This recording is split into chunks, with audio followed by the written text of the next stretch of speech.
ఆంధ్రప్రదేశ్ రాష్ట్రంలో సిద్ధం అనే పేరిట జనాన్ని తరలించి ప్రాంతీయ మహాసభలను వైఎస్ఆర్సీపీ పార్టీ ఏర్పాటు చేస్తూ ఉంది.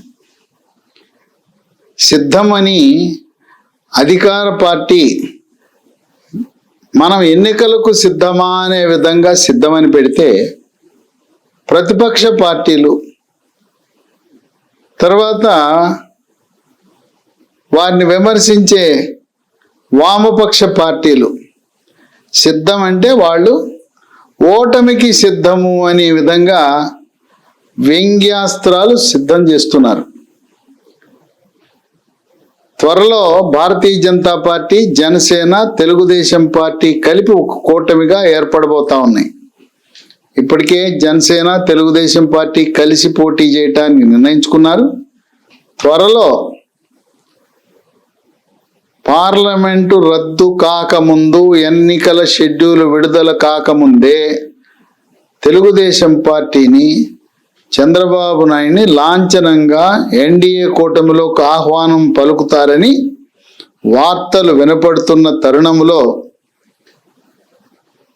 ఈ ఓటమి ఎలా తరుముకొస్తా ఉందంటే, జగన్మోహన్ రెడ్డిని ఏ షర్మిల చెల్లెలు జగన్మోహన్ రెడ్డి 16 నెలలు జైలులో ఉన్నప్పుడు 3000 కిలోమీటర్లు పాదయాత్ర ద్వారా అమ్మ విజయమ్మ, చెల్లెలు షర్మిల రాత్రనక పగలనక ఎండనక వాననక గొంతు బొంగురుపోయినా, ఆరోగ్యం సహకరించకపోయినా, మోకాళ్ళు నొప్పులొచ్చినా కుటుంబానికి దూరంగా ఉంటూ పిల్లలను సైతం దూరంగా ఉంచి ఆమె అంత త్యాగం చేస్తూ నేను జగనన్న వదిలిన బాణం అని చెప్పి అహర్నిశలు కృషి చేసిన చెల్లెలని గెలవగానే అమ్మ చెల్లెలు ఇక మీరు సర్దుకోండి, మీరు పక్క రాష్ట్రమైన తెలంగాణలో లోటస్ పాండ్లో హాయిగా విశ్రాంతి తీసుకోండి అని ఆ విధంగా అంతకుముందేమో విజయమ్మని విశాఖలో లోక్సభ సీటుకు పోటీ చేయించాడు. రాజశేఖర రెడ్డి బతికుండగా ఎన్నడూ కూడా విజయమ్మ బయటకు వచ్చి రాజకీయ ప్రసంగాలు చేసిన దాఖలాలు లేవు. ఆనాడు వాడుకుని వదిలేశాడు.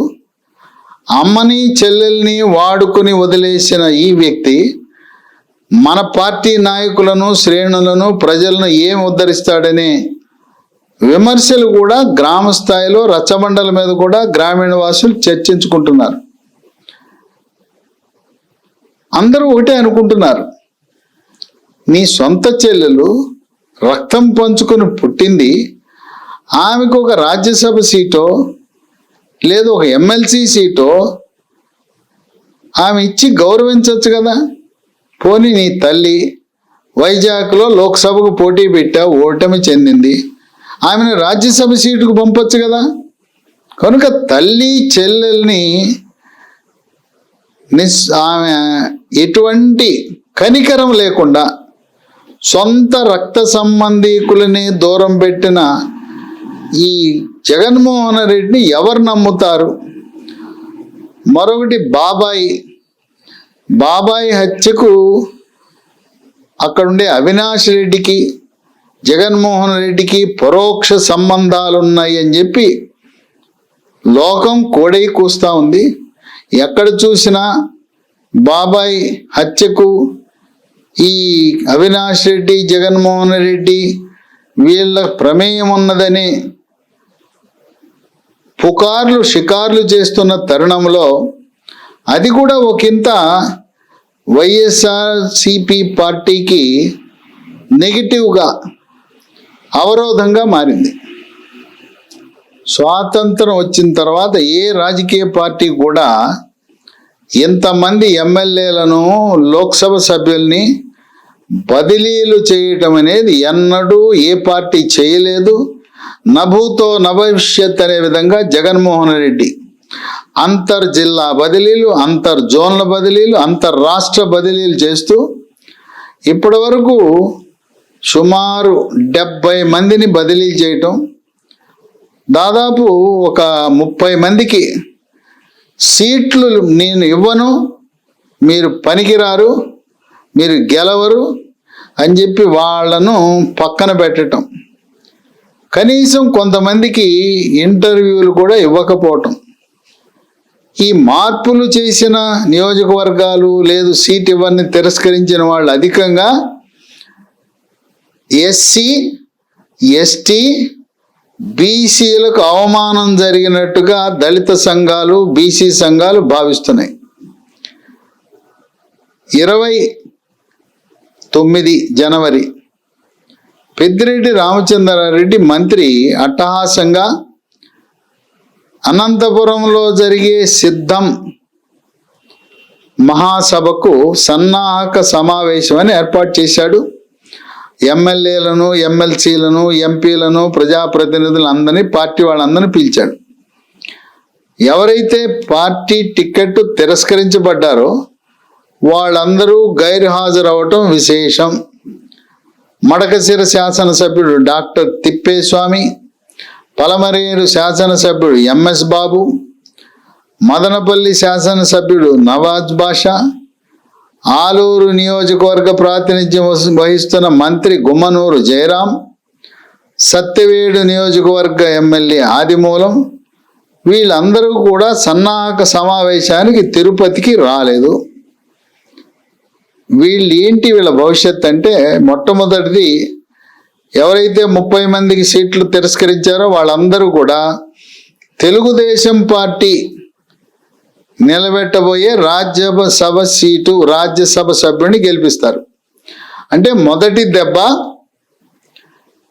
వైఎస్ఆర్సీపీ పార్టీకి దక్కవలసిన 3 రాజ్యసభ సీట్లలో 1 కోల్పోయి 1 చంద్రబాబు నాయుడు తెలుగుదేశం పార్టీ కైవసం చేసుకోబోతా ఉంది. దానికి ఎవరైతే ఎమ్మెల్యే సీట్లు తిరస్కరించారో వాళ్ళందరూ కూడా బయటపడకుండా గోప్యంగా, ఇది రహస్య బ్యాలెట్, చేతులెత్తడం కాదు, రహస్య బ్యాలెట్ ద్వారా ఎవరు ఎక్కడ ఓటేశారో కూడా తెలియదు. ఆ విధంగా తెలుగుదేశం రాజ్యసభ సీటు గెలవటం తథ్యం. 44 మంది ఓట్లేస్తే చాలు. ఎలాగో తెలుగుదేశం పార్టీకి 23 ఉన్నారు, ఇంకొక 21 మంది వేస్తే సరిపోతారు. ఆ విధంగా వీళ్ళు సహకరిస్తారు. కొంతమంది జనసేన, తెలుగుదేశం పార్టీ తరపున ఆ పార్టీలో చేరాలని చూస్తున్నారు. అవకాశం ఉన్న చోట జగన్మోహన్ రెడ్డి తిరస్కరించిన వైఎస్ఆర్సీపీ ఎమ్మెల్యేలకు తెలుగుదేశం, జనసేనలో ఆ నియోజకవర్గ భౌగోళిక రాజకీయ పరిస్థితులను బట్టి సీట్ ఇస్తారు. లేదా మీరు పార్టీలో చేరండి, మీకు రాబోయే శాసన మండలి, జిల్లా పరిషత్తు, కార్పొరేషన్లు ఆ విధంగా అవకాశం కల్పిస్తామని ఈ తిరస్కరించబడిన వైఎస్ఆర్సీపీ ఎమ్మెల్యేలు, ఎంపీలు కొంతమంది తెలుగుదేశం, జనసేన పార్టీలో చేరే అవకాశాలు కనపడుతున్నాయి. మరికొంతమంది షర్మిల పిసిసి అధ్యక్షురాలైంది. ఇప్పటికీ ఆళ్ల రామకృష్ణారెడ్డి మంగళగిరి ఎమ్మెల్యే, కాపు రామచంద్రారెడ్డి రాయదుర్గం ఎమ్మెల్యే, వీళ్ళు ఇప్పటికే కాంగ్రెస్ పార్టీ కండువా కప్పుకున్నారు. ఆ విధంగా కొంతమంది కాంగ్రెస్ పార్టీలో చేరి కాంగ్రెస్ పార్టీ తరపున పోటీ చేసే అవకాశాలు కనపడుతున్నాయి. విశేషం ఏంటంటే అందరూ వాపోయేది, ఎంఎస్ బాబు పలమనేరు ఎమ్మెల్యే బహిరంగంగా పత్రికాముఖంగా అన్నాడు, మీరు పనికిరారు అంటున్నారు, మీరు అందరూ దళితులు ప్రాతినిధ్యం వహించే నియోజకవర్గాల వారిని, అలాగే బీసీలు ప్రాతినిధ్యం వహిస్తున్న ఎమ్మెల్యేలకు ఉన్న వారిని తొలగించారు, మీరు అగ్రవర్ణాల వారిని ఎవరిని కూడా అంటుకోలేదు. ఈ చిత్తూరు జిల్లాలో ఇక్కడుండే సత్యవేడు, పలమనేరు, గంగాధర నెల్లూరు 3 దళితులు, ఈ నియోజకవర్గాల్లో మీరు పనికిరారంటున్నారు. ఈ విధంగా దళితులకు మీరు తీరని అన్యాయం చేస్తున్నారు, అవమానం చేస్తున్నారని ఆయన బహిరంగంగానే చెప్పడం జరిగింది. 2019 ఎన్నికల్లో రాయలసీమ 4 జిల్లాల్లో, కర్నూలులో 14 సీట్లు, అలాగే కడపలో 10 సీట్లు, 22 సీట్లు కూడా వైఎస్ఆర్సీపీ కైవసం చేసుకున్నది. చిత్తూరులో ఉండే 14లో కేవలం 1 సీటు మాత్రం తెలుగుదేశం గెలిచింది. అనంతపురం జిల్లాలో 14 ఉంటే 2 సీట్లు తెలుగుదేశం గెలిచింది. ఉరవకొండలో పయ్యావల కేశవ్, హిందూపురంలో బాలకృష్ణ. అంటే రాయలసీమలో 52 సీట్లుంటే 49 సీట్లు వైఎస్ఆర్సీపీ పార్టీ గెలుచుకుంది. కడప, కర్నూలులో పూర్తిగా సంపూర్ణంగా ఏకపక్షంగా వైఎస్ఆర్సీపీ పార్టీ గెలిచింది. అలాగే నెల్లూరు జిల్లాలో 10 నియోజకవర్గాలు 10 వైఎస్ఆర్సీపీ గెలిచింది. రాయలసీమలో 52, నెల్లూరు 10 కలిపితే 62 నియోజకవర్గాల్లో తెలుగుదేశం పార్టీ గెలిచింది కేవలం 3. 59 వైఎస్ఆర్సీపీ కైవసం చేసుకుంది. ఆ విధంగా రాయలసీమ, నెల్లూరులో పట్టు కోల్పోవడం ద్వారా తెలుగుదేశం పార్టీ ఓటమి చెందింది.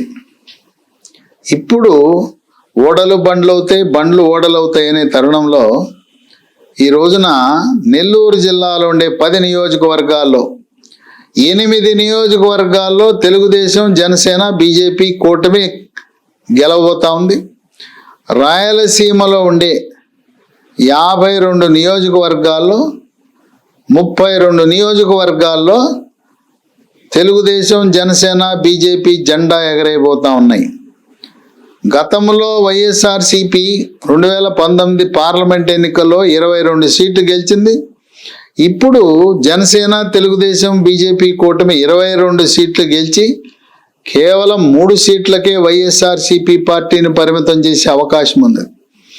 రాయలసీమలో అక్కడుండే 52 4 జిల్లాల్లో 10 ఈ నెల్లూరులో అక్కడ ఈ వైఎస్ఆర్సీపీ పార్టీని కేవలం 62లో 20కే పరిమితం చేయటం ద్వారా అమరావతి రాజధానిని మార్చాడు, రాజధాని లేని రాష్ట్రం చేశాడని, అనాథ రాష్ట్రం చేశాడని, ఎక్కడ చూసినా ఆంధ్రప్రదేశ్ రాష్ట్రం ట్రేడ్ మార్కు గుంతల రోడ్లు చేశాడని, కృష్ణాలో ఉండే 16, గుంటూరులో ఉండే 17, పశ్చిమ గోదావరిలో ఉండే 15, తూర్పు గోదావరిలో ఉండే 19, ఈ 67 నియోజకవర్గాలలో 2 కానీ 3 కానీ వైఎస్ఆర్సీపీ గెలుస్తుంది. 64 నుంచి 65 సీట్లు కేవలం జనసేన, తెలుగుదేశం పార్టీ, బీజేపీ కైవసం చేసుకునే అవకాశాలు ఉన్నాయి. సర్వేలు తేట తెల్లంగా తెలియజేస్తున్నాయి. అందుకే జగన్మోహన్ రెడ్డి 24 జనవరి తిరుపతిలో ఇండియా టుడే అనే విద్యా సదస్సు నిర్వహించేటప్పుడు ఆయనలో నైరాశ్యం, ఆయనలో ఓడిపోతాననే భావం కలిగి బహిరంగంగానే వెలుబుచ్చాడు. ఈ రోజు నేను దిగిపోవాలన్నా, 56 నెలలైంది, దిగిపోవాలన్నా నాకు ఆనందంగా ఉంది, చేసింది చాలు, నాకు ప్రజలు అవకాశం ఇస్తే మళ్ళీ ఇంకోసారి ఉంటాను అని తన నైరాశ్యాన్ని ప్రకటించాడు. ఇదే డైలాగు కేసీఆర్ కూడా ఎన్నికలకు 3 నెలల ముందు ఇదే మాట్లాడాడు. తెలంగాణ ప్రజలు నాకు అవకాశం ఇస్తే మళ్ళీ 3వసారి పరిపాలిస్తా తెలంగాణ రాష్ట్రాన్ని, లేదా ఫార్మ్ హౌస్లో రెస్ట్ తీసుకుంటానన్నాడు. అంటే సర్వేల ద్వారా, ఇంటెలిజెన్స్ నివేదికల ద్వారా అక్కడ కేసీఆర్కి అర్థమైంది 3 నెలల ముందు, ఇక్కడ జగన్మోహన్ రెడ్డి కూడా 3 నెలల ముందు అర్థమయ్యి ఇక మళ్ళీ గెలవటం అసంభవం అని తెలిసి విఫలయత్నం చేస్తూ సిద్ధం అని అంటుంటే ప్రతిపక్షాలును వామపక్షాలు ఓటమి సిద్ధం అని వాళ్ళు వ్యంగ్యాస్త్రాలు సంధిస్తున్న సమయంలో ఓటమికి ఆనాడు జగనన్న వదిలిన బాణం, ఈరోజు రాహుల్ గాంధీ వదిలిన బాణం, ఆ బాణం వల్లనే వైఎస్ఆర్సీపీ పార్టీ ఓట్లు చీలిపోయి ఏదైతే 49% ఓట్లతో గెలిచిన వైఎస్ఆర్సీపీ పార్టీ 10% ఓట్లను కాంగ్రెస్ పార్టీ చీల్చివేసే అవకాశం ఉన్నది.